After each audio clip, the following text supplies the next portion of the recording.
السلام عليكم ورحمة الله تعالى وبركاته maanta video cusub soo jeedana meeshan waxaa ku haysanaa maanta waxaa sameysanay serum oo maxaa waaye 7 herbal ah soo jeedan lubaan zakar waaye xulbad waaye huruud waaye iyo waxaa waaye saliidan hore u sameynay saliidaas waxaa ka sameynay babaayga mirihiisa iyo waxaan qasnay waxaas kala caaga ku qasanna waxaa waaye malmal soo jeedan hadda alaabtaas ayaan isku dardarsanaynaa hal qaado oo xulbad iyo hal qaado oo huruud iyo hal qaado oo saliid aan ka sameynay miraha babaayga iyo hal qaado iyo bar oo maxaa la dhahaye malmashi hal qaado iyo bar oo malab waxa waaye waa 7 oo maxaa la dhahaye shay haddana waxa waaye herbal ah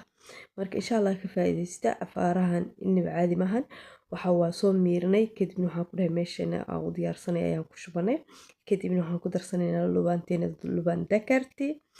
markaan maxaa lahayd wax dhan soo diyaarsanaa lubaan dakarti ku daraysa kadibna waxaan ku dhahay afaaraha saas ayuu kugu soo baxaya inaba caadi maahan subscribe iyo share like comment